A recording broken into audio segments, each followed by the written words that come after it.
Alhamdulillah, mashallah. I love this youth club, this thing that we got going on over here. We need this in South London, boy. Mashallah. I come from South London. My name is Muslim Belal.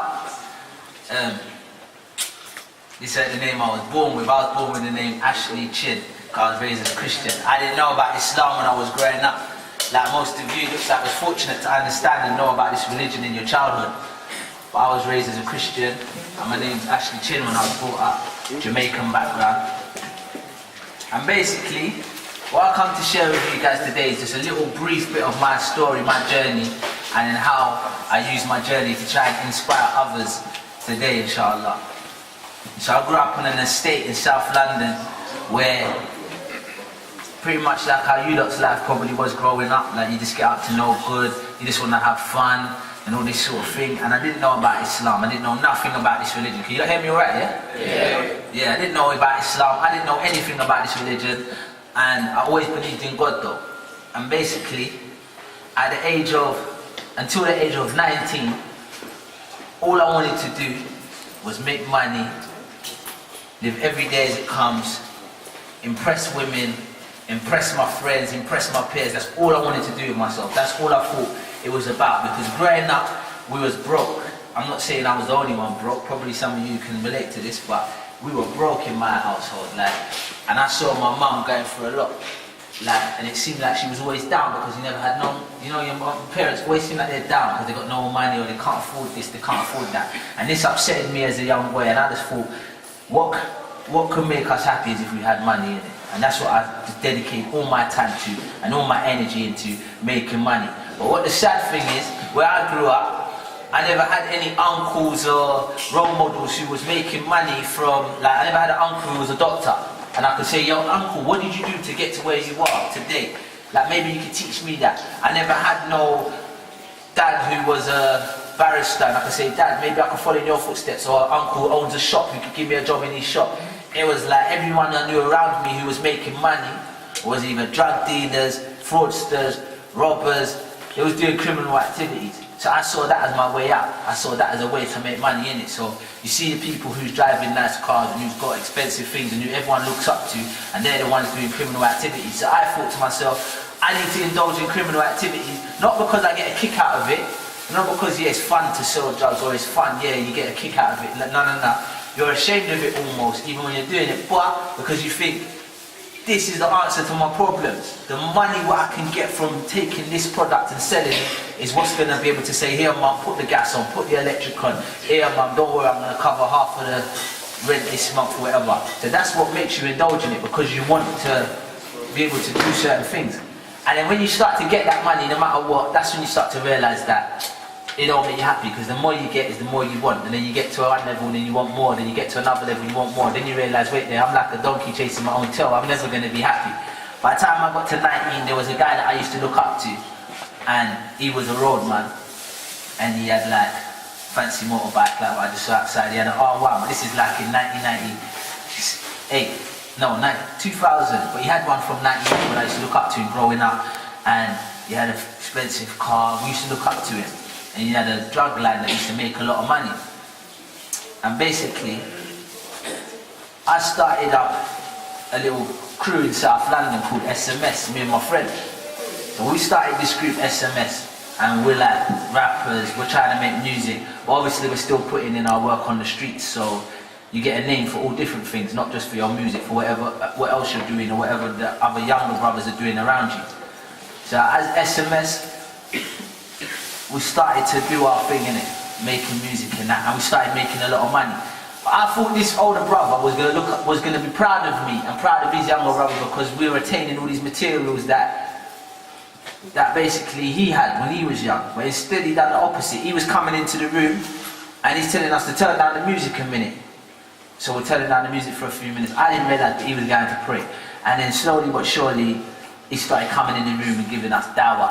But I didn't know this was dawah. So he's hitting me up yo, we're all getting ready to go out. So there's champagne, there's all different sort of stuff in the room. There's nothing but us smoking, listening to music. You know when you just meditate, listening to music, you're smoking, you got your drink there, you're ready to go out, phoning people to round up the tools to go to this place. He's coming in the room and he's just putting it on someone yo, what's your purpose in life? What is your purpose in life? What are you living for? And when you see a man who's confident on the streets and who's got enough respect on the streets, but he's got a question like that put on him, what's the purpose in life? And he's stuttering like, what do you mean what's my purpose in life? It's like, just to, like, live my life, innit? Don't know how to answer it, like, what do you mean? Like, make money, just be a good man. Nah, you start to think, hold on. He might ask me this question next, what am I going to say? I don't want to get embarrassed. So, I'm thinking to myself, what is the purpose in life? I believe in God already though. Like I said, I was a Christian. So then, he's looking at us like we're a bunch of idiots, basically. Like you lot just run around, doing what you want to do, every day, headless, don't even know your purpose in life, but you talk to each other like you're big men. Like you know what you're doing. And then he said, where did you come from? Why are you here? And where are you going? Couldn't answer this question. Like, where do I come from? People are thinking, what do you mean that you come from your mum? You're here to live your life, then you're going to the grave. You're going to be dead. That's it. He said, that don't be stupid. Before we said that, that was in our head. It's like he answered for us. Don't say you come from your mum and you're here to do it and you're going to the grave. You come from a creator. You're here. So the way he broke it down was like to impress that creator in the way you live in, the way you handle your daily affairs, and then you're going to return to that creator after you die. And when you return to that creator, he's going to question you and judge you on how you lived your life. How did you spend your time? How did you use your wealth? Like what did you do with yourself? What are you going to say to him? Now I was a rapper, so what was I going to say when I returned to my creator? I spent my time rapping about street life. Was that a life? Like, was I living a good life? Like, yeah, I was just hanging around with my friends, going raving, sleeping with girls, and rapping about street life. That's a joke, innit? So it's like, what's the only guarantee in life? So he made me start feeling like, you know what, my life's a joke. What's the only guarantee in life? Death is the only guarantee in life. We knew this, especially living the sort of life we're living. We're getting phone calls like, such just got shot. So-and-so just got shot in the rave. Ooh. It started getting so casual that you're getting calls about someone got shot. You're pausing the FIFA. Think you got shot? Right. Alright, I'm gonna phone you back. And you're carrying on playing FIFA. Like, that's how casual it is, someone's getting shot. It's not even like, before it was a big thing, because people are dying day in, day out. We know this. So, when you're hearing about this death thing so common, you're starting to think you could be next, innit? The grave isn't far away. We think it's far away, but the grave isn't far away. So you're starting to think, for real, if I die tomorrow, and then he started talking about Judgment Day. If I die tomorrow and it was Judgment Day for me, how am I going to answer these questions? Long story short, next time he said he wanted to borrow my car to go to the bookshop, I said, you know what, let me come to the bookshop with you. I went to the bookshop with him and I got a book by Harry Yaki. I said, The Truth of the Life of This World.